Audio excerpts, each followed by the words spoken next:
Assalamualaikum warahmatullahi wabarakatuh. Jadi kami di sini akan membuat video untuk menjelaskan materi JRA atau jadwal retensi arsip. Perkenalkan, nama saya Mutina Munas Beranda. Perkenalkan, nama saya Silviawati. Perkenalkan, nama saya Hasya Safira. Saya Agita Josya Kasana. Mari masuk ke materinya. Retensi merupakan penyimpanan atau penanganan yang ditentukan oleh nilai kegunaan atau berdasarkan suatu jenis arsip. Pengertian daftar JRA atau jadwal retensi arsip merupakan suatu daftar yang berisi mengenai jenis-jenis arsip mulai dari arsip aktif, inaktif, dan nasib akhir arsip tersebut. Perbedaan penyusutan dan pemusnahan arsip. Nah, penyusutan adalah proses pengurangan arsip berdasarkan jadwal retensi arsip.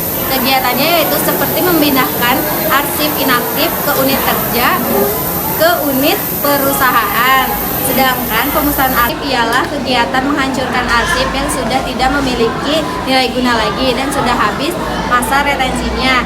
Nah, kegiatan ini bisa dilakukan dengan cara menghancurkan dengan menggunakan mesin penghancur kertas, dilebur ataupun dibakar. Selanjutnya, alur prosedur pelaksanaan retensi arsip. Yang pertama, inventarisasi arsip, yaitu pencatatan atau pendataan arsip fisik seperti foto atau rekaman. Lalu untuk arsip non fisik seperti jangka waktu, jumlah atau volume arsip. Contohnya seperti ini.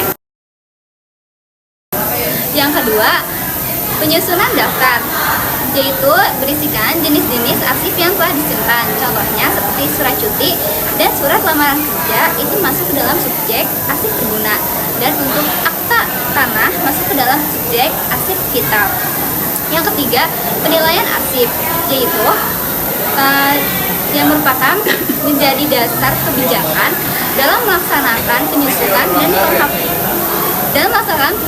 dan penghapusan arsip dengan dilihat dari presentasi angka pemakaian arsip. Dengan rumus, angka pemakaian sama dengan jumlah permintaan surat dikali 100% dibagi jumlah arsip. Tadi kan sudah sama teman saya dijelaskan tentang rumus menghitung angka pemakaian arsip. Nah, berdasarkan hasil perhitungan tersebut, suatu arsip dapat dinilai baik apabila memenuhi syarat sebagai berikut.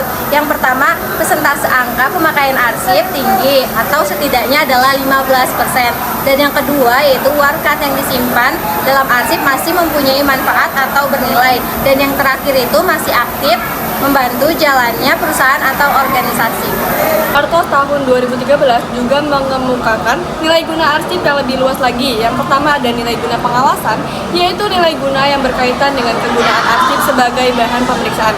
Yang kedua ada nilai guna penunjang, yaitu nilai guna yang berperan sebagai penunjang bagi tindakan hukum atau memberikan keterangan tambahan yang lebih lengkap dari dokumen utama. Yang ketiga ada nilai guna penelitian, yaitu nilai guna yang berkaitan dengan informasi yang dapat digunakan untuk penelitian ilmiah. Yang terakhir dan yang keempat yaitu nilai guna perorangan, yaitu nilai guna yang berkaitan dengan data perorangan seperti arsip kelahiran, riwayat hidup, pendidikan, pekerjaan, kesehatan, dan sebagainya. Lalu yang keempat, penentuan nasib akhir. Penentuan nasib akhir hanya terbagi menjadi 3, dimusnahkan, dipermanenkan, atau dinilai kembali. 5. Penyusunan konsep.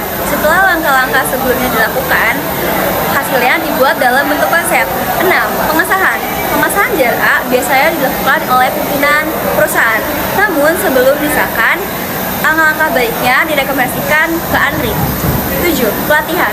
Apabila sudah disahkan, JRA harus disosialisasikan kepada karyawan, khususnya karyawan yang bekerja pada bidang kearsipan.